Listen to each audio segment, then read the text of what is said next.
So, nandito na naman po tayo, no? Parang naulit lang kung ano yung nangyari last year dito sa impeachment ni VP Sara Duterte. Alam mo guys, kung ako, inakusahan ng ganyan at alam ko sa sarili ko na hindi naman totoo yon at pawang pamumulitika lang yung pinapato sa akin.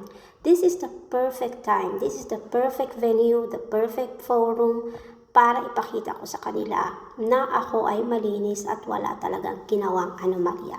Pero dito nga sa ginawa ni VP Sara, hindi siya dumalo sa kanyang impeachment hearing.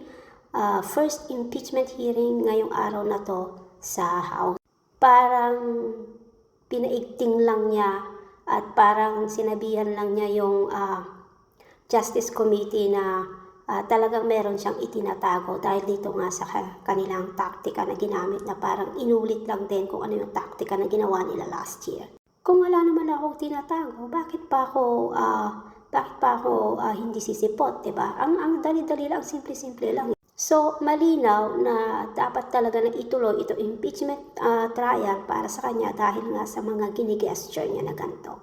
And it only means that she is hiding something. Sa ginagawa nga niya, parang she is giving signal dito sa Justice Committee na ipagpatuloy itong impeachment trial para sa kanya. Ang sabi ni kampo ni Sara Duterte na unconstitutional na naman daw itong ginagawa nila sa kanya. Wala daw ultimate fact doon sa mga binabato sa kanya. Ano pa ba ultimate facts yung hinahanap ng kampo ni Sara Duterte?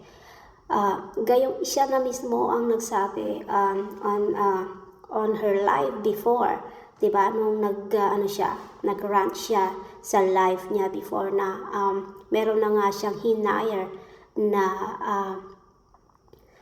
assassin or killer para kapag namatay daw siya, papatayin niya or ipapa-assassinate niya itong si BBM, yung si First Lady at saka si former Romualdez. So, iyon pa lang, napakalakas na yun na ebidensya laban sa kanya. So, ano pa ba ultimate facts ang sinasabi niya? Para naman niya tayong ginagawang bobo. Ano ba, entire world ang nakapanood. Kahit pa i-delete niya ngayon, it's too late. Kasi marami nang nakapag-save nitong video na to at alam naman natin na hindi iyon AI lang, basta-basta AI at talagang siya yung nandoon sa video na yon.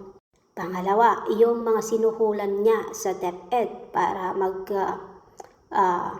sign ng mga kung ano yung sign niya para makuha yung pera at mailabas ang pera sa bangko.